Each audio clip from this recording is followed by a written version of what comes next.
Halo Ngominers, apa kabar? Wih, sorry banget guys, berapa hari, 3 hari atau 4 hari ini aku menghilang. Yang maunya padahal aku mau apa itu live ngalor ngidul, tapi benar-benar aku sakitnya tepar. Ini aja masih agak sedikit radang tenggorokan, tapi sekarang sudah sudah agak mendingan. Kemarin puncaknya paling parah itu. Oke, sorry biar nggak jadi curcol. Nah, sebelum kita bahas preview pertandingan, aku mau bahas ada beberapa artikel yang sangat menarik. Yang pertama soal Thuram update ini. Thuram kan kemarin dibilang wah Thuram udah bisa siap bermain, tapi dari Inzaghi malah dia bilang more no than yes. Artinya kemungkinan dia tidak akan bermain at least sebagai starter, tapi yang jelas dia akan kayaknya kayak di situasi-situasi seperti lalu, kalau terpaksa banget dia akan dimainkan. Tapi yang jelas katanya 2 hari lalu apa 3 hari lalu itu si Thuram masih merasakan sakitan, walaupun dia sudah berlatih penuh bersama tim. Cuman aku lihat sepertinya ya Inzaghi tidak akan berani terlalu memaksakan begitu. Itu soal Thuram ya. Jadi masih 50-50 ini. Bahkan mungkin 60-40, 60% kemungkinan enggak aduh sorry. 60% kemungkinan tidak main, 40% kemungkinan main. Yang kedua adalah wah, kembalinya Dimarco dan Dumfries. Dimarco sudah beberapa minggu terakhir ini, bukan sekedar beberapa pertandingan, tapi beberapa minggu terakhir dia mainnya gak baik, gak bagus. Ternyata memang karena dia ada flu sama kayak aku. Sorry. Memang lagi di seluruh dunia sekarang wabah flu lagi. Aduh, teman anakku kan kemarin nggak masuk. Itu teman sekelasnya itu ada 8 orang yang nggak masuk. Wah, aduh kan ngalor ngidul lagi. So, Dimarco katanya sekarang sudah 100% fit. Kita lihat apakah dengan 100% fit ini artinya dia akan bermain dengan bagus. Let's see. Nah, yang kedua ternyata terutama Dumfries. Dumfries ini di musim ini sudah nyetak 6 gol. Wih, Dumfries sudah sejak dia tekan kontrak baru memang penampilannya luar biasa. Wih, Dumfries sudah bisa bermain, sudah menjalani hukuman 1 pertandingan kemarin lawan Fiorentina kan dia nggak main. Kita lihat gimana kualitas sayap kanan kita, jauh banget antara Dumfries dan Darmian. Darmian ini udah mending dia main jadi center back aja deh sudah. Oke, nah ini adalah ulasan yang aku agak kesel.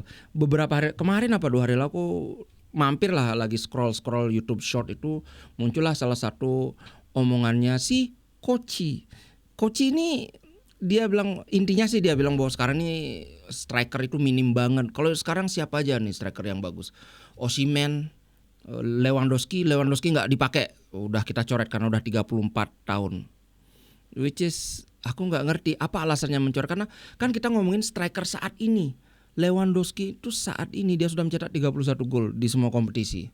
Apa alasan mencoret Lewandowski sebagai striker elit di musim ini? Itu yang satu, tapi itulah udahlah, bukan pemainnya, aku nggak akan terlalu ini. Nah yang kedua dia bilang Vlahovic, tapi dia nggak ada sebut Lautaro Martinez. Ini kan ngadi-ngadi nih. Lautaro Martinez itu loh musim ini 15 gol 6 assist di semua kompetisi ini ya, semua kompetisi. Dusan Vlahovic 13 gol 2 assist. Jadi ketika dia ngomongin striker elit, apa alasannya ngomongin Vlahovic tapi nggak ngomongin Lautaro Martinez? Kalau bilang wah Vlahovic itu kan striker murni yang lebih di depan, nggak kayak Lautaro yang sering ke belakang. Ya Lautaro sering turun ke belakang membantu pertahanan aja nyetak golnya lebih banyak. Itu ngomongin musim ini loh, dimana musim ini adalah bisa dikatakan musim terjelek Lautaro dalam 5 tahun terakhir. Musim terjeleknya Lautaro dalam 5 tahun terakhir aja dia lebih banyak nyetak gol, lebih banyak nyetak assist dibandingkan Vlahovic. Kok dia consider Vlahovic striker elit sementara Lautaro enggak? Bahkan kalau kita bilang wah kan karena enggak ngerti bola aja sih belinya. Bukan cuma aku nih legenda Inter Milan Altobelli mana itu? Striker legendaris Inter Milan Alessandro Altobelli bilang salah satu striker terbaik di Eropa. Oke, mungkin kalau kita ngomongin 5 besar striker terbaik di Eropa, aku jelas masuk Lautaro, kemudian siapa? Haaland jelas, Haaland, Lewandowski, Lautaro, Gyökeres, tapi Gyökeres sekarang di mana? Di MU sekarang. Kayaknya nggak terlalu bagus. Ya itulah cuma unek-unek aja gitu loh. Nah, sementara itu ada yang menarik ini dari Inzaghi. Sebenarnya ini ya Inzaghi panjang nih ya tentang more no than yes ini. Tapi yang menarik itu adalah aku ingin ulas bagian Inter diperlakukan berbeda dengan oleh media Italia. Nah, kenapa?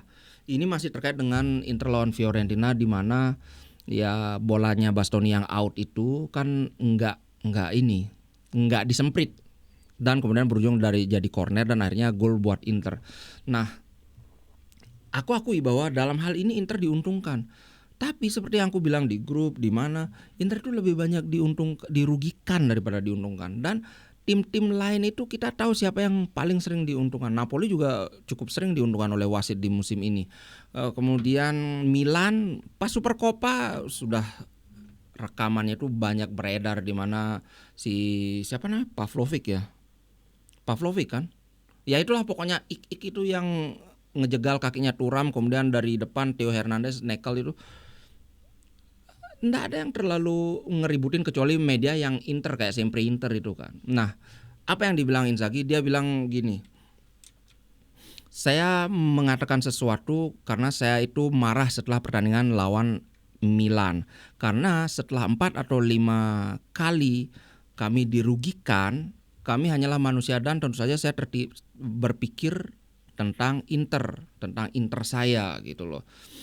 Jika sesuatu terjadi dan merugikan Inter, hampir tidak ada yang menyebutkannya di media. Saya menghidupkan alarm, maksudnya mengangkat ini isu itu dan kemudian kami mendapatkan bukti lebih jauh lagi di hari Senin. Sekarang orang-orang masih berbicara tentang corner yang kami dapatkan ketika bola itu out. Inzaghi komplain tentang media yang masih ribut kan. Tapi kemudian pada saat pertandingan lawan Leverkusen, maksudnya kemudian pertandingan lawan Leverkusen juga muncul di benak kami. Corner dihadiahkan pada mereka di menit 90 lebih setelah offside tidak diberikan. Bahkan ini lebih jelas lagi. Kami mengalami kekalahan. Tapi tidak ada yang dikatakan tentang hal itu. Ya yang mention itu cuma media-media Inter aja. Walaupun gara-gara itu kami harus bermain sampai pertandingan terakhir dengan kewajiban menang untuk lolos ke knockout langsung. Dan itu juga meletakkan kami agak di bawah di klasemen, yang mana hal ini merusak kami secara finansial. Artinya ya semakin di bawah kan lebih dikit dapat duit dari Liga Champion gitu dah. Ketika itu tentang Inter,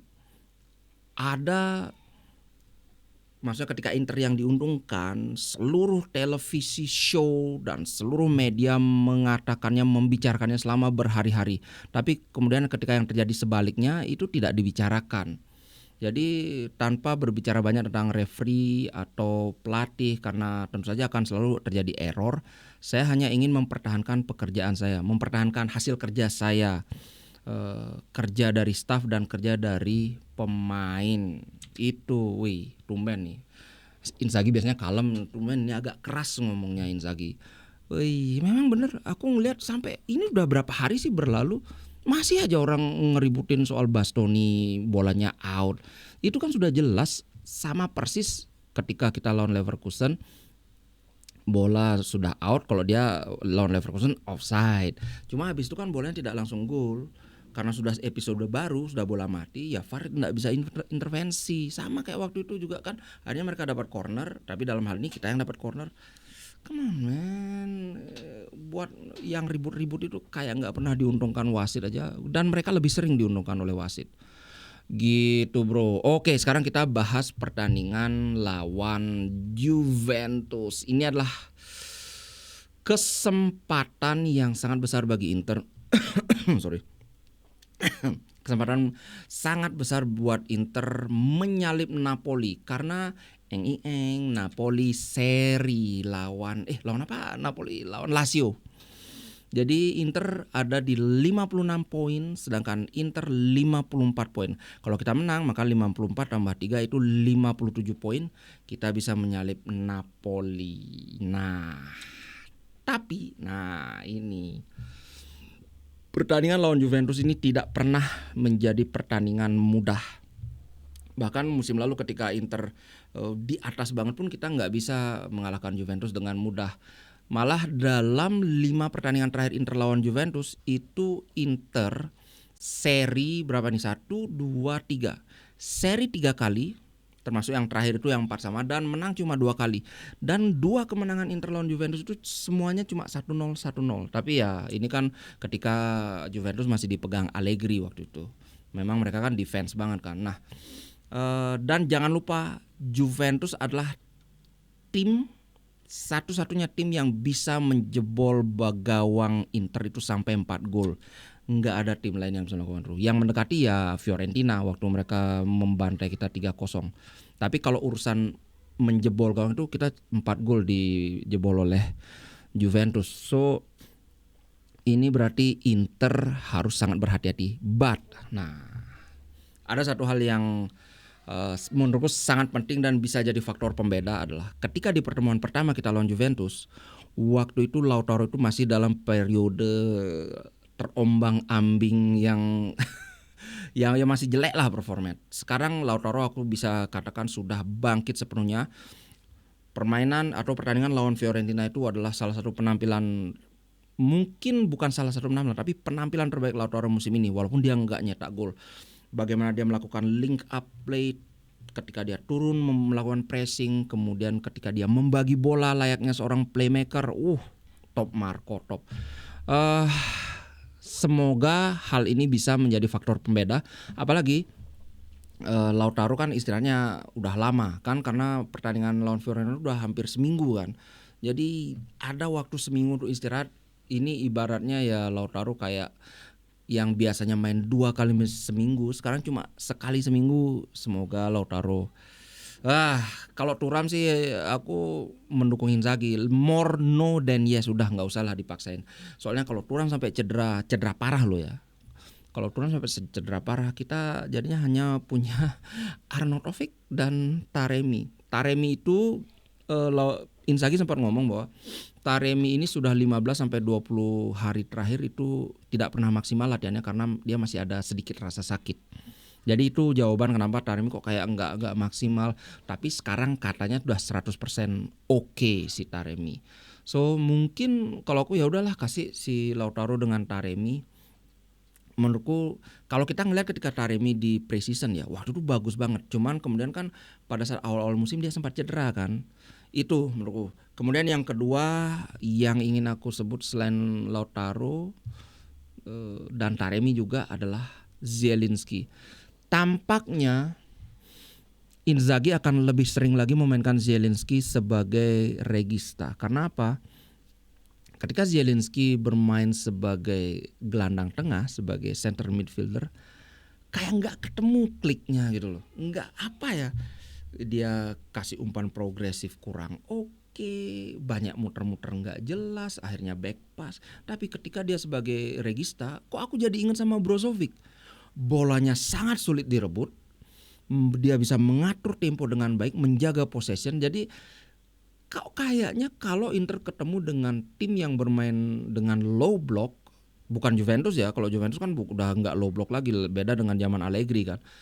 Kalau Inter ketemu dengan tim yang bermain dengan low block, ini cocok banget Zielinski jadi regista.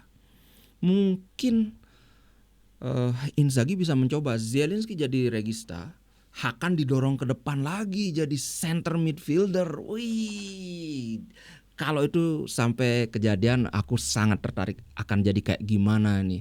Karena terus terang aja Mkhitaryan masih bagus.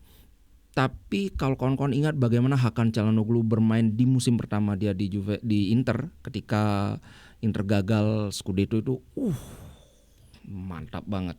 So kita lihat aja nanti apakah akan ada kejutan, akan ada percobaan.